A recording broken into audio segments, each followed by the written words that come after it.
दोस्तों, आप सुन रहे हैं भूत फाइल्स।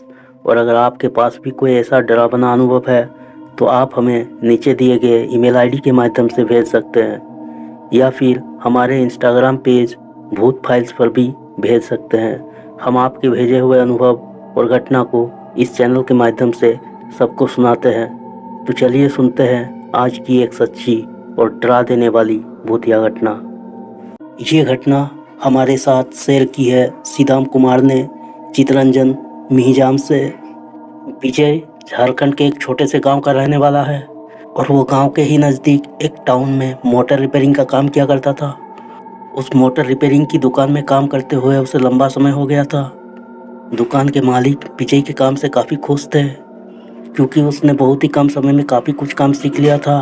विजय का गांव उस टाउन से मात्र 2 किलोमीटर ही दूर था, इसलिए वो रोज़ साइकिल से ही आना जाना करता था।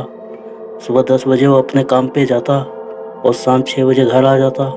कभी कभी काम ज़्यादा होने की वजह से रात के 8 या 9 भी बज जाते थे। उसके गांव से टाउन तक जाने के 2 रास्ते थे। एक सड़क का रास्ता जो 4 किलोमीटर लंबा पड़ता था और एक कच्चा रास्ता जो सुनसान इलाका, खेत खलियान और झाड़ियों से होकर गुजरता था। खेत खलियान वाला कच्चा रास्ता मात्र 2 किलोमीटर का था। विजय अक्सर इसी रास्ते आना जाना करता था। एक दिन की बात है, वो रोज की तरह अपने काम से घर लौट रहा था। उस कच्चे रास्ते के बगल में एक लाश दफनाने वाली जगह भी पड़ती थी, मतलब जिनकी कम उम्र में मौत हो जाती थी, जिनके शव को जलाया नहीं जाता था, ऐसे सब वहाँ दफनाए जाते थे।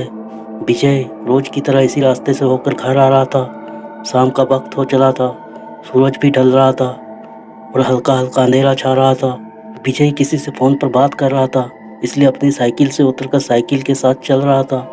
पर जब वो उस जगह के करीब पहुंचा जहां सब दफनाए जाते थे तो उसने देखा सामने रास्ते पर एक 7-8 साल की लड़की अकेले खेल रही थी। जब विजय एकदम उसके नज़दीक पहुंचा तो बच्ची अचानक खेलते खेलते रुक गई और विजय की तरफ घूरने लगी। विजय को लगा शायद वो पड़ोस के गांव की रहने वाली है और यहाँ आकर खेल रही है, इसलिए उसने ज़्यादा ध्यान नहीं दिया। विजय उसके पास से होकर निकलने लगा। 10-15 फीट दूर जाने के बाद उसके दिमाग में एक बात घूमने लगी और वो बात ये थी कि आखिर गांव से 1 किलोमीटर दूर कोई लड़की अकेले क्यों खेलेगी, और वो भी शाम के वक्त इस सुनसान जगह पर। यह सोचकर उसने पीछे मुड़कर देखा तो वह बच्ची उसी जगह खड़ी थी और उसे अभी भी घूरे जा रही थी। पर विजय रुका नहीं। थोड़ी दूर जाने के बाद मानो उस बच्ची के चेहरे पर काफ़ी गुस्सा था। उसकी आंखें बड़ी बड़ी हो गई थी, पर विजय चलता रहा। और जब तीसरी बार उसने बच्ची की तरफ देखा तो वो बच्ची वहाँ नहीं थी।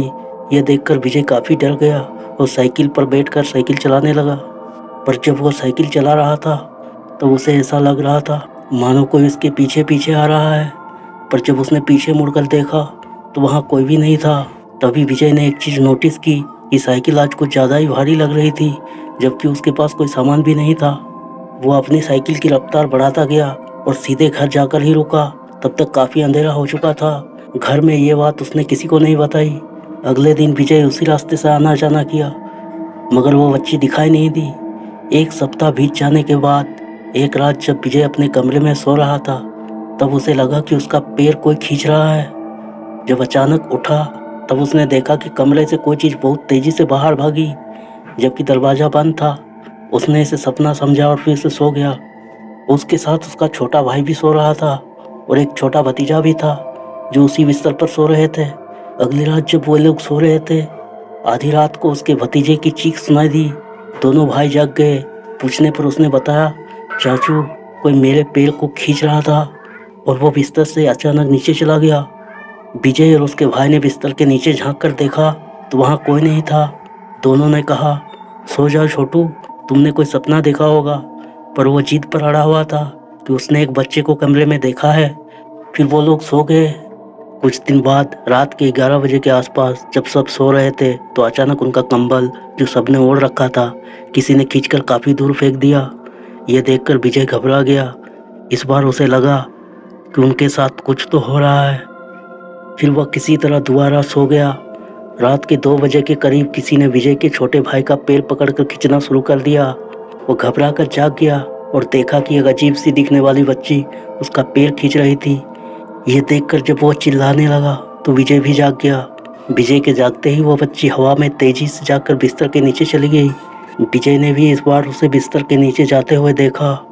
दोनों भाई उठकर बिस्तर के नीचे झांक कर देखने लगे, पर वहाँ कोई भी नहीं था।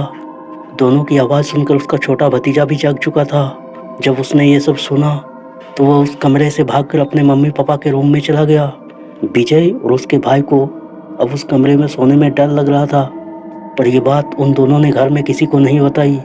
फिर उसका छोटा भाई बोला, मैं यहाँ नहीं सोऊंगा, चलो जाकर माँ और बाबूजी को बताते हैं। लेकिन विजय ने इस बारे में किसी को बताने के लिए मना कर दिया। तब उसका छोटा भाई सोने के लिए छत पर चला गया। विजय किसी तरह उसी कमरे में सोया रहा। सवेरे विजय के भतीजे ने रात वाली घटना के बारे में घर में सबको बता दिया था। फिर विजय की माँ ने विजय से पूछा, क्या बात है बेटा, कल रात क्या हुआ था? विजय ने बताया, हमारे कमरे में रात को एक अजीब सी बच्ची आ जाती है और हमें परेशान करती है। यह सुनकर विजय की माँ काफ़ी घबरा गई और कहा, बेटा ऐसा कब से हो रहा है? तब विजय ने कहा, ऐसा करीब 1 हफ्ते से हो रहा। इस पर उसकी माँ ने कहा, इसके बारे में मैं तुम्हारे बाबूजी से बात करती हूँ। यह कहकर वो चली गई। फिर विजय की माँ ने विजय के पिताजी से बात की कि बच्चे के कमरे में किसी बुरी शक्ति का प्रभाव है, आप जाकर किसी तांत्रिक को बुला कर लाइए। अगले दिन विजय के पिताजी ने एक जानी मानी तांत्रिक बाबा को घर में बुलाया। फिर बाबा ने सब कुछ देखकर जो बताया उसे सुनकर सभी डर गए। बाबा ने बताया कि विजय के पीछे एक कच्चा मसान घर आ गया है। कच्चा मसान छोटे बच्चों की आत्मा होती है, जो बच्चा बचपन में मर जाता है, जिसका अंतिम संस्कार नहीं हो पाता। ऐसे बच्चे की आत्मा कच्चा मसान बन जाता है और ये शमशान में भटकती रहती है। बाबा ने यह भी कहा कि जब विजय अपने काम से घर आ रहा था तो उसे एक बच्ची की आत्मा दिखाई दी। उसी दिन से वो कच्चा मसान उसके पीछे पड़ गई और आपके घर तक आ गई। फिर बाबा ने कहा, मसान को हटाने के लिए घर में एक विशेष प्रकार की शांति क्रिया करनी होगी। जो जो सामान लगेगा वो मैं लिख देता हूँ, वो सब जाकर आप बाजार से लेकर आइए। फिर रात को जब बाबा ने अपनी साधना क्रिया शुरू की तो उस समय रात के 12 बज रहे थे। इधर तांत्रिक बाबा का हवन यज्ञ चल रहा था, उधर विजय को एक बच्ची की रोने की आवाज़ सुनाई दे रही थी। तांत्रिक बाबा ने विजय से कहा, अब एक बार वह बच्ची तुम्हें फिर से दिखाई देगी, पर तुम्हें डरने की ज़रूरत नहीं है। अब वो अंतिम बार तुम्हें दिखाई देगी और फिर दोबारा कभी नहीं दिखेगी, क्योंकि मैं उसे वापस उसी जगह भेज दूंगा जहाँ से वो आई थी। ये कहकर बाबा मंत्र पढ़ने लगे। कुछ देर बाद विजय ने जब खिड़की की ओर देखा तो खिड़की से बाहर उसे एक बच्ची नजर आ रही थी। वो बच्ची काफ़ी गुस्से में थी और उसे ही घूले जा रही थी। फिर वो छोटी लड़की देखते ही देखते आंखों के सामने से ओझल हो गई। उस दिन के बाद रास्ते पर विजय को कभी भी वो नकारात्मक शक्ति दिखाई नहीं दी। बाबा ने उसे एक शक्तिशाली ताबीज भी दे दिया था, जिसे वो अपने पास हमेशा रखता था। तो दोस्तों, अगर आपको ये वीडियो अच्छी लगी है तो लाइक्स और कमेंट्स जरूर करें, और अगर आप इस चैनल पर नए हैं तो चैनल को सब्सक्राइब जरूर कर दें। साथ में नीचे दिए गए घंटे की आइकन को भी दबा दें, ताकि हम आपके लिए इसी तरह के डरावने अनुभव और सच्ची भूतिया घटनाएं लाते रहें।